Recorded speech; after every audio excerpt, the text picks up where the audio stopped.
Good morning. पिछला class में हम आप लोगों को सेट 12 बता रहे थे और आज के हम इस क्लास में सेट 13 की चर्चा करेंगे। हम सेट 13 क्या है। अभी तक हम आपको सेट 9 तक बता चुके हैं, उसके बाद 10, 11 बाकी है, फिर 12 और 13 बता दिए, 14 और 15 जो है बाकी रह जाएगा, फिर 16 से लेकर के 21 तक उधर बता चुके हैं। कुल मिलाकर के आपको और 4 सेट रह जाएगा, 10 और 11 और 14 और 15। तो 10 11 नेक्स्ट वीडियो में आपको बताएंगे। जैसे फर्स्ट इसमें क्वेश्चन है, स्थिर विभवांतर पर किसी विद्युत परिपथ का प्रतिरोध आधा कर दिया जाए तो उत्पन्न ऊष्मा कितना होगा। स्थिर विभवांतर पर वोल्टेज कांस्टेंट है, वोल्टेज जब कांस्टेंट है तो उत्पन्न ऊष्मा का सूत्र होता है V²T/R। और जब वोल्टेज कांस्टेंट हो जाए तो पर H समानुपाती 1/R। प्रतिरोध जब आधा होगा तो ऊष्मा 4 गुना हो जाएगा। प्रतिरोध जब आधा होगा तो ऊष्मा 4 गुना हो जाएगा, क्योंकि प्रतिरोध आधा होगा तो ऊष्मा 2 गुना हो जाएगा, क्योंकि H समानुपाती 1/R है। तो जब प्रतिरोध आधा होगा तो ऊष्मा 2 गुना हो जाएगा 1 का B। कि किस धार पे हुआ है तो ऊष्मा का सूत्र होता है V²T/R। वोल्टेज कांस्टेंट है, तो वोल्टेज कांस्टेंट है तो H समानुपाती 1/R। तो जब प्रतिरोध आधा होगा तो ऊष्मा 2 गुना हो जाएगा। एम्पियर घंटा किसका मात्रक है। एम्पियर घंटा, एम्पियर घंटा। तो एम्पियर मतलब विद्युत धारा, घंटा मतलब समय। तो I Guna T, I Guna T होता है Q यानी आवेश। I गुना T क्या होता है Q यानी आवेश। तो आवेश का मात्रक है एम्पियर घंटा, 2 का B। एम्पियर घंटा आवेश का मात्रक है। तीसरा है, यदि एक 60 वाट और एक 40 वाट का बल्ब श्रेणी क्रम में जोड़ा जाए तो कौन सा बल्ब ज़्यादा प्रकाश देगा। आपको पता होगा कि श्रेणी क्रम में कम वाटेज वाला ज़्यादा प्रकाश देता है और ज़्यादा वाटेज वाला कम प्रकाश देता है। श्रेणी क्रम में कम वाटेज वाला ज़्यादा प्रकाश देता है और ज़्यादा वाटेज वाला कम प्रकाश देता है। यानी इसमें 40 वाट वाला ज़्यादा प्रकाश देगा और 60 वाट वाला कम देगा। Option number B. 4 नंबर, क्रमशः 2 ओम और 4 ओम के 2 प्रतिरोध ए और बी के समानांतर परिपथ से होकर एक विद्युत धारा प्रवाहित होती है। तो ए और बी में उत्पन्न ऊष्मा का अनुपात कितना होगा। यहां पर बड़ा ध्यान देने की जरूरत है। समानांतर क्रम में है तो समानांतर क्रम में है तो वोल्टेज बराबर होगा। समानांतर क्रम में है, ये 2 गो सर्किट है,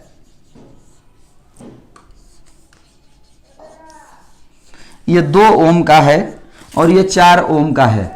तो समानांतर क्रम में है तो वोल्टेज बराबर होगा दोनों में। अब वोल्टेज बराबर होगा तो आपका यही रिलेशन होगा H समानुपाती 1/R।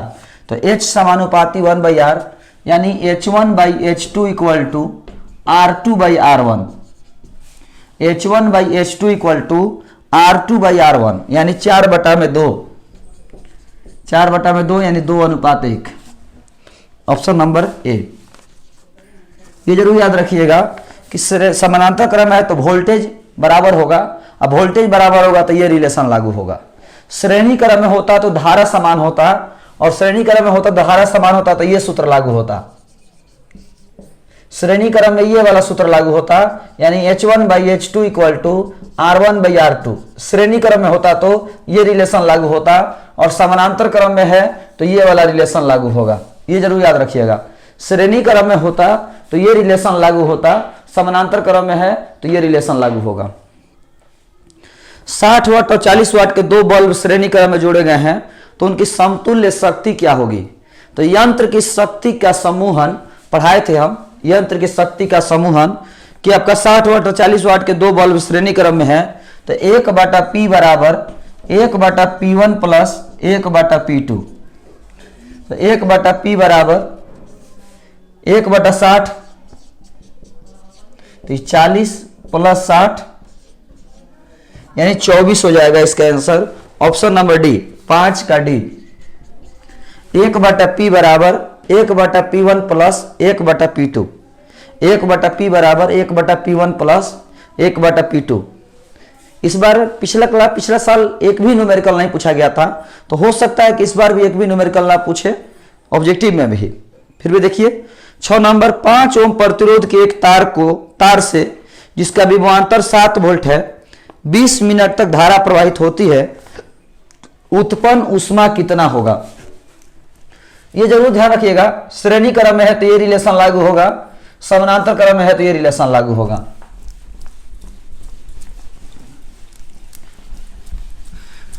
आपका नेक्स्ट क्वेश्चन है कि 5 ओम प्रतिरोध के एक तार से जिसका विभवांतर 7 वोल्ट है 20 मिनट तक धारा प्रवाहित होती है, ऊष्मा कितना होगा। तो V² T/R, तो V का मान हो गया 7 × 7, T का मान 20 मिनट तो 20 × 60, R का मान 5, तो 5 × 20 गुना कर दीजिए, 7 7 49, अच्छा 4 × 24 240। अब बाटा में 4.2 से भाग दे दीजिए, 4.2 से भाग दीजिएगा, सॉल्व करिएगा तो ये 2800 कैलोरी आएगा।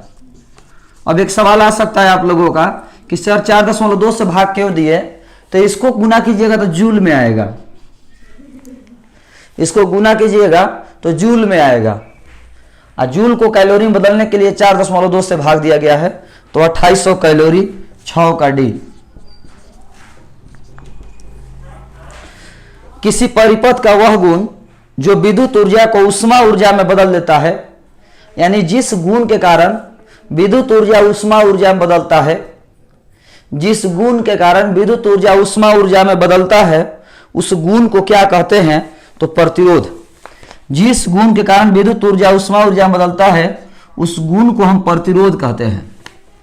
जिस गुण के कारण विद्युत ऊर्जा ऊष्मा ऊर्जा में बदलता है उस गुण को हम प्रतिरोध कहते हैं।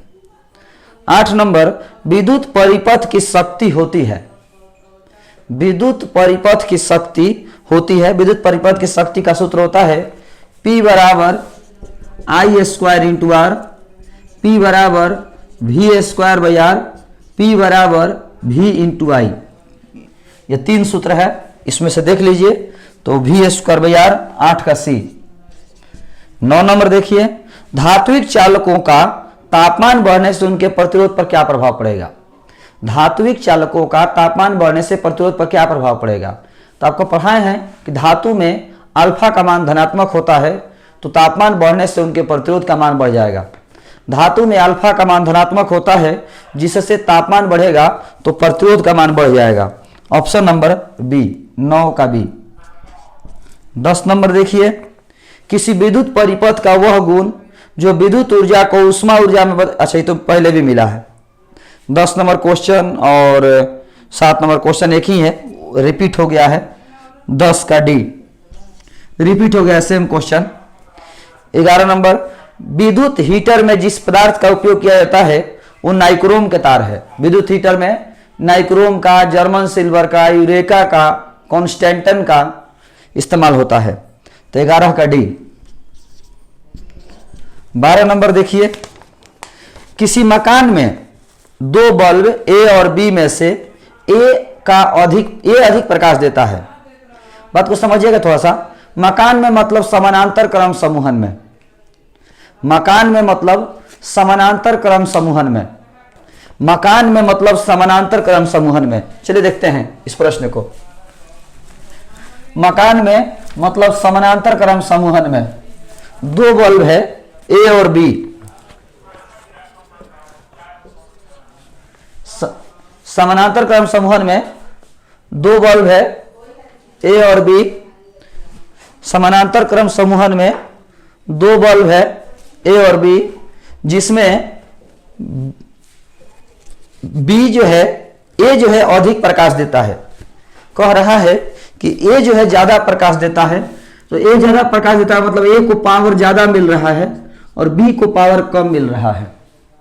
ए को पावर ज्यादा मिल रहा है और बी को पावर कम मिल रहा है। अब हम लोग समझने की कोशिश करते हैं। समानांतर क्रम में सूत्र होता है P = V²/R। समानांतर क्रम में रिलेशन जो लागू होता है P = V²/R, तो फर्स्ट वाले को पावर ज्यादा मिल रहा है मतलब फर्स्ट वाले का प्रतिरोध कम है। फर्स्ट वाले का पावर ज्यादा मिल रहा है मतलब फर्स्ट वाले का प्रतिरोध कम है, और सेकंड वाले को पावर कम मिल रहा है, मतलब सेकंड वाले का प्रतिरोध ज्यादा है, क्योंकि P बराबर V स्क्वायर बाई आर होता है। और फर्स्ट वाले को पावर ज्यादा मिल रहा है, मतलब उसका प्रतिरोध कम है।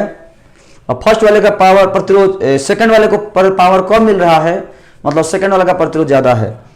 तो A ज्यादा प्रकाश देता है, B कम, मतलब B का प्रतिरोध जो है ज्यादा है और A का प्रतिरोध कम है। तो किसका ज्यादा है? तो A का ज्यादा है प्रतिरोध, B का प्रतिरोध ज्यादा है। 12 का B। एक बार फिर से समझिएगा, दो बल्ब है A और B। A ज्यादा प्रकाश दे रहा है, मतलब A को पावर ज्यादा मिल रहा है और B को पावर कम मिल रहा है। तो पावर ज्यादा मिल रहा है, इसका मतलब प्रतिरोध कम है।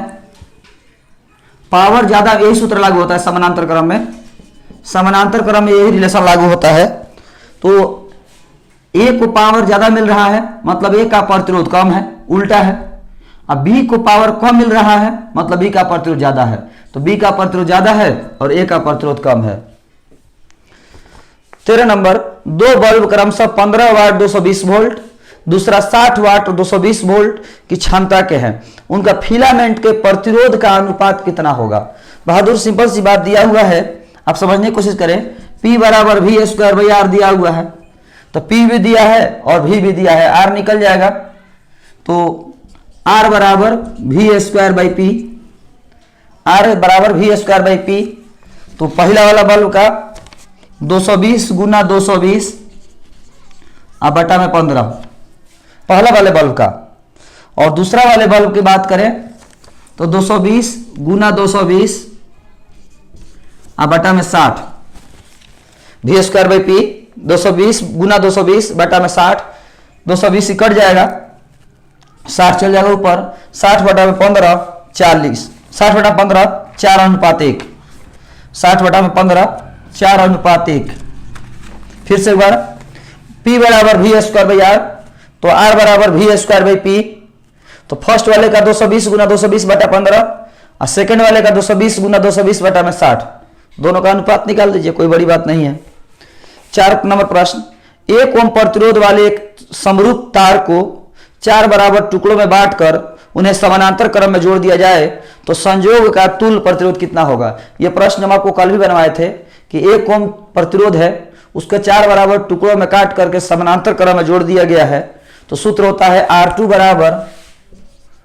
बराबर R1 बटा N स्क्वायर, तो 1 बटा में 4 स्क्वायर, मतलब 1 बटा में 16। तो 14 का D। ये आपका सेट 13 में 14 का ऑब्जेक्टिव था, कंप्लीट हुआ। इसका सब्जेक्टिव प्रश्न देखिए, किरचॉफ के नियमों को लिखें और समझाएं। इन नियमों का उपयोग करके व्हीटस्टोन ब्रिज के संतुलन की अवस्था प्राप्त करें। ये आपको टोटल सेट में कॉपी में मिल जाएगा, किरचॉफ का नियम मिल जाएगा, उसके बाद व्हीटस्टोन सेतु मिल जाएगा, आपको कंप्लीट हो जाएगा। स्वच्छ चित्र की सहायता से समझाइए, ये आपको नहीं मिलेगा। 2 नंबर पढ़ाई नहीं हुआ है, 2 नंबर आपको नहीं मिलेगा। 3 नंबर देखिए, किसी तार के विशिष्ट प्रतिरोध से आप क्या समझते हैं? इसका मान किस प्रकार ज्ञात किया जाता है? यह आपको विशिष्ट प्रतिरोध आपको पढ़ाया गया है, विशिष्ट प्रतिरोध की परिभाषा लिखवाया गया है और इसका सूत्र भी लिखवाए हैं, आप उससे निकाल सकते हैं। 4 नंबर, असंतुलित व्हीटस्टोन ब्रिज के गैल्वेनोमीटर से प्रवाहित धारा का मान निकाले। ये बड़ा स्टाइलिश प्रश्न दे दिया बहादुर। असंतुलित व्हीटस्टोन ब्रिज के गैल्वेनोमीटर से प्रवाहित धारा का मान निकाले। इस यहां तक के जो प्रश्न का आंसर है वो कहां होगा, वो सुनिएगा, थोड़ा सा ध्यान सुनिए। असंतुलित व्हीटस्टोन ब्रिज के गैल्वेनोमीटर से प्रवाहित धारा का मान निकाले। हम आपको व्हीटस्टोन सेतु पढ़ाए हैं। व्हीटस्टोन सेतु जब इस वीडियो को जब यहां से आप देखना शुरू करिएगा तो पहले आप व्हीटस्टोन सेतु निकाल लीजिएगा। और व्हीटस्टोन सेतु में देखिएगा 4 समीकरण पढ़ाए हैं, समीकरण 1, समीकरण 2, समीकरण 3 और समीकरण 4। 4 समीकरण पढ़ाए हैं। चारों समीकरण निकालने के बाद नीचे लिखिएगा कि समीकरण 1, 2, 3 एवं 4 को हल करके गैल्वेनोमीटर से प्रवाहित धारा का मान ज्ञात किया जा सकता है। समीकरण 1, 2, 3 एवं 4 को हल करके गैल्वेनोमीटर से प्रवाहित धारा का मान निकाला जा सकता है। इसके बाद इसी में आगे प्रश्न दिया हुआ है, किसी विभवमापी से 2 सेलों के विद्युतवाहक बल की तुलना करने के सिद्धांत को समझाइए। यह भी आपको कॉपी में मिलेगा, मैंने जो जो लोग ये कॉपी खरीदे हैं 250 फोटोकॉपी वाला, उसमें मिल जाएगा। ऐसे हम इसका नोट्स आपको फोटो भेज दिए हैं मोबाइल में, देखिएगा कि विभवमापी क्या है और विभवमापी के अनुप्रयोग क्या है। कल के वीडियो में भी था, उसमें भी क्वेश्चन कुछ दिया हुआ था, हमने बताया था विभवमापी और विभवमापी के अनुप्रयोग। ये 3 टॉपिक है विभवमापी के बारे में, उसके बाद विभवमापी के 2 अनुप्रयोग हैं, तो उसमें एक अनुप्रयोग ये भी है। 5 नंबर, एक तने हुए तार वाले विभवमापी के सिद्धांत को समझाइए, इससे किसी सेल का आंतरिक प्रतिरोध कैसे ज्ञात किया जा सकता है। तो इसमें पहले विभवमापी के सिद्धांत को लिखना है और उसके बाद विभवमापी के अनुप्रयोग नंबर 2 लिखना है। विभवमापी के सिद्धांत को लिखना है और फिर विभवमापी के अनुप्रयोग नंबर 2 को लिखना है। 6 नंबर, किसी प्रतिरोधक से विद्युत धारा के प्रवाह के कारण विमुक्त ऊष्मा का परिमाण के लिए व्यंजक प्राप्त करें। यानी ये वाला सूत्र आपको सिद्ध करने के लिए कह रहा है, H बराबर I² RT। इस सूत्र को सिद्ध करने के लिए कह रहा है। तो इसका आंसर सुन लीजिए, प्रश्न ये आपका सूत्र सिद्ध करने के लिए कह रहा है। तो इसका आंसर हो जाएगा कि किसी तार से प्रवाहित धारा का मान, किसी तार से प्रवाहित धारा के कारण उत्पन्न ऊष्मा का मान प्रवाहित धारा के वर्ग के समानुपाती होता है। ऊष्मा का मान चालक के प्रतिरोध के समानुपाती होता है। ऊष्मा का मान धारा प्रवाह में लगे समय के समानुपाती होता है। समीकरण 1, 2, 3 को एक साथ लिखने पर H समानुपाती I² RT, समानुपाती का चिन्ह हटा कांस्टेंट दिया K, तो H बराबर K × I² RT। प्रयोग से जब सभी राशियों का मान SI में रखा जाए तो K बराबर 1, तो H बराबर I² RT। इसके बाद 7 नंबर, महत्तम शक्ति प्रमेय को लिखें, इससे प्रमाणित करें। महत्तम शक्ति सिद्धांत लिखने के लिए और उसे सिद्ध करने के लिए कह रहा है। इसके बाद 8 नंबर, प्रतिरोधों के श्रेणी क्रम संयोजन और समानांतर क्रम संयोजन में तुल्य प्रतिरोध के लिए व्यंजक स्थापित करें। यानी प्रतिरोधों के श्रेणी क्रम समूहन और समानांतर क्रम समूहन दोनों के लिए सूत्र स्थापित करने के लिए, फॉर्मूला निकालने के लिए कह रहा है। श्रेणी क्रम समूहन और समानांतर क्रम समूहन के लिए सूत्र निकालने के लिए, सूत्र स्थापित करने के लिए कह रहा है। तो आज के इस क्लास में इतना ही, इस वीडियो में इतना ही। नेक्स्ट वीडियो में हम आपको सेट 10 और सेट 11 लेकर के मिलेंगे। धन्यवाद।